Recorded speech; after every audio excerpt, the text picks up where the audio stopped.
Interstate 20 is a major east-to-west highway in the United States. Branching off of Interstate 10 about 20 miles to the northwest of the small town of Balmorea, Texas, and ending at Interstate 95 in Florence, Georgia. This interstate connects the DFW Metroplex directly to cities like Shreveport, Louisiana, Jackson, Mississippi, Birmingham, Alabama, and Atlanta, Georgia, as well as other smaller Texas cities like Abilene, Midland, and Odessa. What's going on, everyone? My name's SchoolTitanium68. And today we're going to be looking over the interesting past and future of Interstate 20 and why it looks different from when it was originally built. But first, let's roll the intro.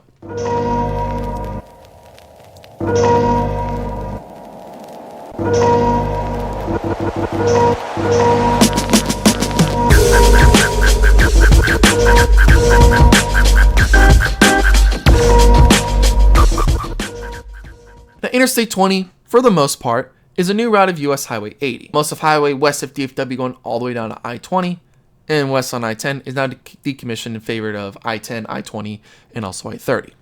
Even though the very first portions of Interstate 20 were designated in 1957, the first designation of I-20 in the state of Texas was in 1959.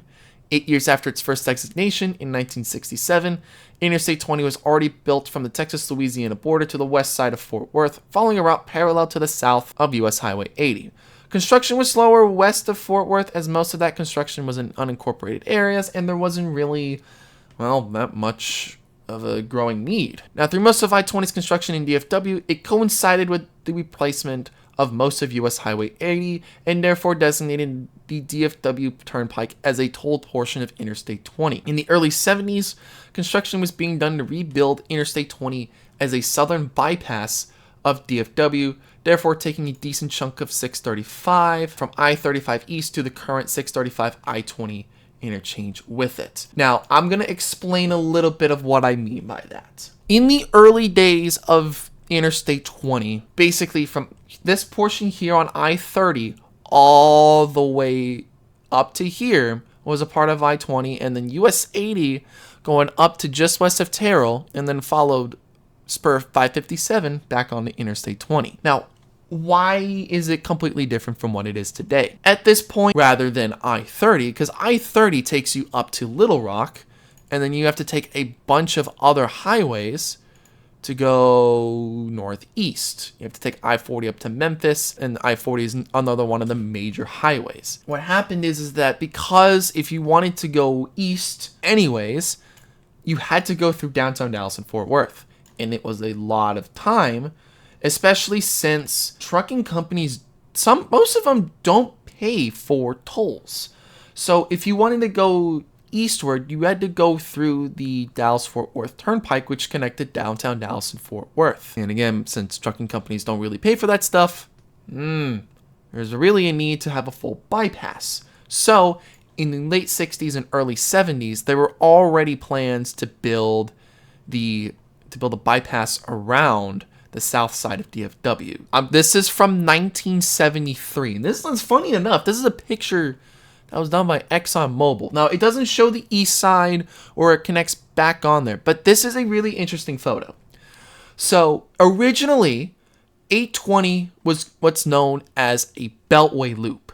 So, unlike a bypass loop, a beltway is kind of like a belt. So, let's say like this is your body. 820 would have acted like a belt, like keeping like your pants up on that stuff. But what happened is that because the Dallas-Fort Worth Turnpike was pretty much like you can't really stop outside of like some interchanges, they decided to build a bypass route. So what they did is they built right off of 820 and 287, and they just went farther eastward, going all the way down the south side of Arlington. And then this is spur, I think that's 408. So this is spur 408 right here, which comes directly off of Loop 12. And then they connected it back up to 67 and eventually I-35. And in next week's video, we're actually going to go over 635 and why it doesn't connect back onto 35. But the simple answer is Interstate 20 took over parts of it. So this portion from here to up to here was originally part of 635, but when the designation came out in 1978, this was all rebadged as I-20. And actually, the portion of 635 between Central Expressway, which is actually just east of I-45, up into the Mesquite area, that was actually decommissioned or debadged as 635 and just was a highway. It wasn't really badged as anything. And as you could tell there on that picture, most of the north and western portion, well, northwest and western portions of 820, even around White Settlement, were not built yet. I mean, 820 used to go onto what is present day 183 up to State Highway 377. And now there is a circular interchange here because this would have led all the way up to I-30. Well, present day I-30. And as I had explained before, when the new bypass route was built, I-30 was then extended another 52 miles from the current I-30 US 80 interchange westward, basically replacing portions of US Highway 67 going up to downtown Dallas and US 80 going all the way westward to the I-30 I-20 interchange. What are some of the projects that, or at least what's going on right now? Now, Interstate 20, as it stands today, is the least traveled of the three main east to west highways that connect Dallas and Fort Worth, when compared to State Highway 183 and Interstate 30. Now, because the most direct connection to downtown Dallas and Fort Worth coming in from the west is by using Interstate 30, I-20 is overlooked as a, well, quote-unquote, not-so-traveled interstate in DFW. Because it was rebuilt as a southern bypass route for Dallas and Fort Worth, it doesn't mean that there are projects in the works to rebuild and expand Interstate 20. Now, when it comes to the city of Dallas itself, there aren't any plans to widen Interstate 20. Because the majority of it is already built as an 8-lane highway, the current capacity around Dallas along 635's previous alignment does not need to be expanded.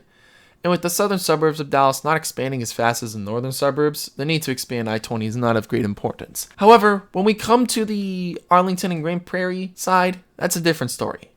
Now, on May 16th, 2024, so about 6 months ago, the Texas DOT had their first meeting about possibly rebuilding Interstate 20 from just east of Park Springs Road to Carrier Parkway in Grand Prairie.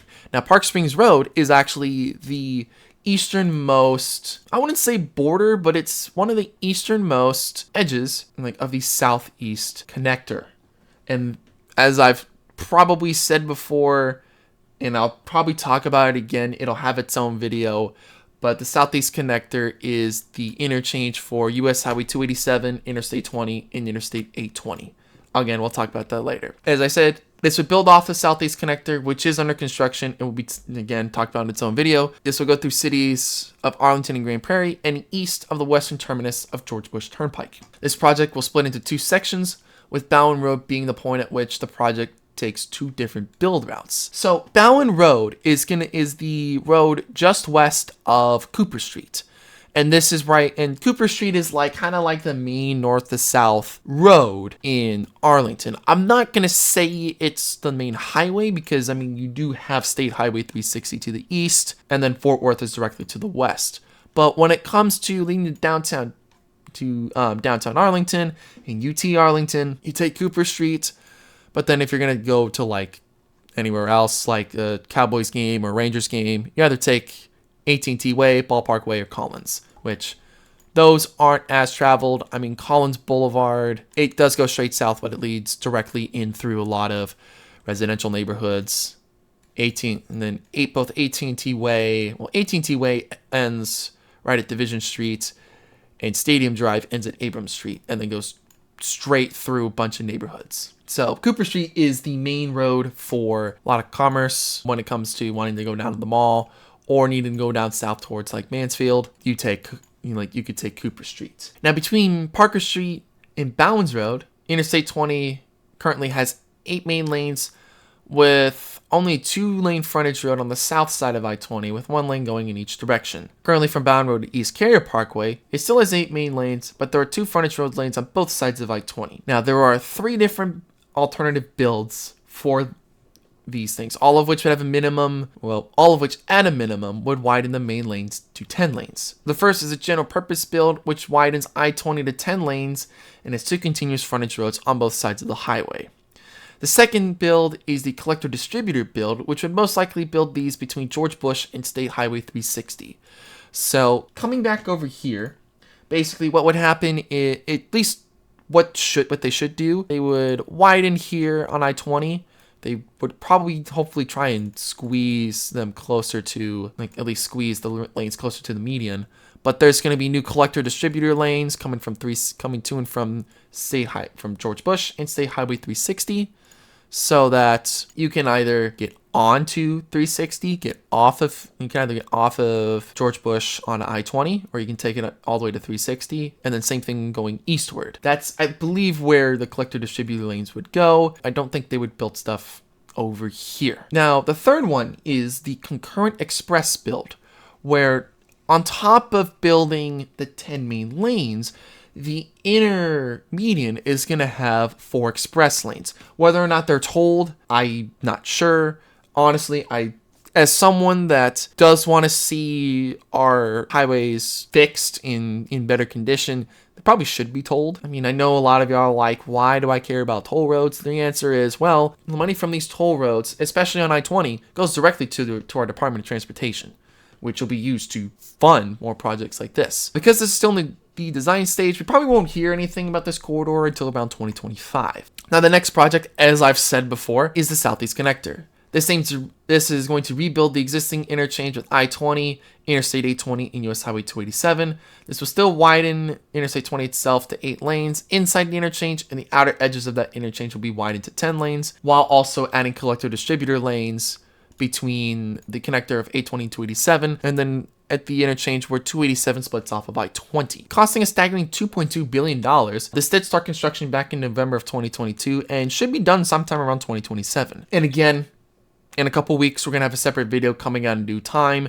And honestly, this is going to be coming out after we finish talking about 820. Now, outside of these 2 projects, there are recommendations by the North Texas Council of Governments, or NTCOG for short, to widen I-20 from 6 to 8 lanes between the I-20 and 820 interchange to the I-20 and Chisholm Trail Parkway interchange. Because this is not in the plans until around 2045, there are no current plans to, well, build this out as of right now. Outside of that, the North Texas Council of Governments also recommends rebuilding the I-30, I-20 interchange to coincide with the expansion of I-30 pretty much from 820 all the way through to its west, to I-30's western terminus with Interstate 20. Overall, Interstate 20 does not have a lot planned infrastructure projects through DFW. However, the state of Texas has recognized the need to upgrade and expand Interstate 20 through the state of Texas.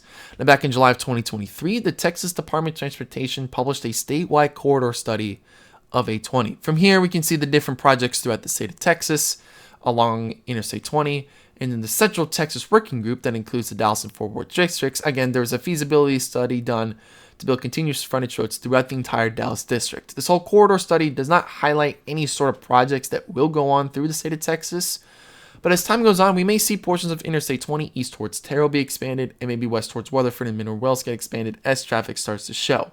And as I've probably said before, especially even on yesterday's video, there is a new corridor study to expand Interstate 20 from the DFW Metroplex eastward to the Louisiana border, as there's more traffic coming in through Louisiana and they want to expand towards Shreveport. But with that, we're going to end the video here. I know it's a little bit of a shorter video than last time, but there's not really much going on with Interstate 20. It's just one of those highways that there's some that are being worked on just like through Arlington and Grand Prairie because there's just that much traffic. But honestly, there really isn't that much of a traffic problem on Interstate 20. But with that, I want to thank you guys so much for watching this week's video on Interstate 20. Next week, we're going to be taking a more in-depth look at Interstate 635 as we come close to wrapping up all the interstates within the Dallas-Fort Worth area. If you guys liked what you watched, make sure you guys like and subscribe down below and hit that bell icon so you don't miss any future uploads. If you guys hit that bell icon, you'll be the first ones to be notified whenever any automotive videos, mountain bike videos, and aviation videos down below. Lastly, leave a comment down below and tell me what kind of specific highway projects I should discuss next within the Dallas-Fort Worth area. With that, hope you guys have a great day. Peace.